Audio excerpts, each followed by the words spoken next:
Assalamualaikum warahmatullahi wabarakatuh. Salam sejahtera, salam perpaduan, salam satu Malaysia. Alhamdulillah, bersyukur kehadrat Allah Subhanahu Wa Taala kerana dengan limpah perkenan dan inayahnya, maka pada hari ini syarikat Solar Etron Global Film Berhad bersama-sama dengan tuan-tuan dan puan-puan membincangkan masalah obesiti atau kegemukan di kalangan masyarakat Malaysia khususnya. Tuan-tuan dan puan-puan, obesiti musuh kita, tuan-tuan dan puan-puan. Di sini saya ingin menjelaskan apa itu kegemukan, apa itu obesiti, tuan-tuan. Kegemukan atau obesiti merupakan satu masalah kronik berkaitan dengan penyakit-penyakit yang berlaku pada diri manusia, tuan-tuan dan puan-puan. Bukan saja di Malaysia, malah masyarakat dunia sekalipun ni. Jika kita lihat, sekitar 10 tahun yang lalu, obesiti hanyalah dikaitkan sebagai faktor saja, tuan-tuan dan puan-puan. Tetapi pada hari ini, obesiti merupakan penyumbang pada keadaan masalah kematian, penyakit berisiko tinggi dan sebagainya. Kebelakangan ini, masalah obesiti adalah satu fenomena yang membimbangkan. Jadi berdasarkan statistik yang telah dilakukan, menunjukkan bahawa obesiti merupakan masalah yang boleh membawa kepada maut dan menyumbang kepada angka kematian yang tinggi. Statistik yang telah dilakukan oleh National Health Mobility Survey sekitar tahun 2011, tuan-tuan dan puan-puan, menunjukkan perangkaan yang sangat membimbangkan, di mana 15.1% rakyat Malaysia mengalami obesiti. Ini menunjukkan populasi rakyat Malaysia sekitar 26.1% mengalami obesiti, merupakan angka yang tertinggi di kalangan negara-negara Asia Tenggara. Apa itu obesiti, tuan-tuan dan puan-puan?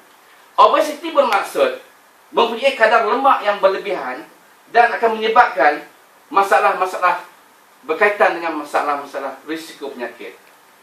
Kaum wanita digambarkan mempunyai kadar lebihan lemak yang lebih daripada lelaki, iaitu sekitar 35%.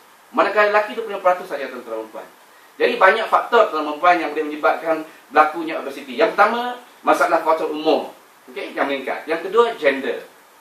Yang ketiga, masalah faktor keturunan.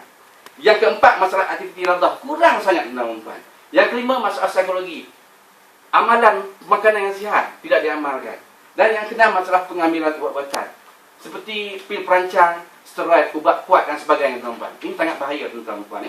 Dan implikasi pada obesiti ini sebenarnya boleh menyumbang pada kematian, tuan-tuan dan puan, macam saya cakap tadi, di mana boleh menyebabkan penyakit kencing manis, darah tinggi, penyakit kolesterol tinggi, penyakit batu empedu, penyakit dalam hati, atau penyakit sindrom susah tidur, masalah sleep apnea, penyakit jantung koronari, masalah penyakit yang berkaitan dengan kegagalan jantung, tekanan darah tinggi, penyakit gout dan banyak lagi, tuan-tuan dan puan. Atas kesedaran itulah maka syarikat kami tampil, tuan-tuan dan puan, untuk memberi kesedaran kepada tuan-tuan dan puan untuk sama-sama mementeras masalah gejala obesiti atau masalah obes ini. Tuan-tuan dan puan, sebelum saya berundur, terlebih dahulu saya ingin menerangkan kepada tuan-tuan dan puan, kita kena jalankan beberapa aktiviti supaya langkah-langkah pencegahan ini dapat dijalankan. Yang pertama, kita perlu dapat nasihat daripada pakar, tuan-tuan dan puan. Kita perlu mengambil ubat-ubatan atau nasihat doktor ataupun mereka yang bertauliah. Seterusnya, penyakit obesiti juga, kita boleh menjalani pembedahan, tuan. Boleh menjalani pembedahan. Tapi berhadapan dengan risiko, dengan kos yang tinggi, tuan-tuan dan puan. Kita boleh ubah gaya hidup kita, cara hidup kita, mengamalkan budaya hidup sihat. Dan seterusnya, kita juga boleh melantik pakar-pakar tertentu untuk memberi khidmat nasihat kepada kita untuk menjalani kehidupan sebagai manusia yang mengamalkan budaya hidup sihat.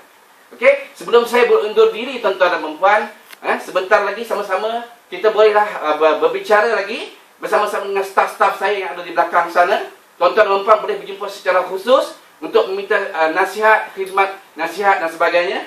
Antara produk kami ini, iaitu Solar Etron ini, yang berwarna hijau, tuan-tuan dan puan, insya-Allah boleh menyelesaikan masalah tuan-tuan dan puan.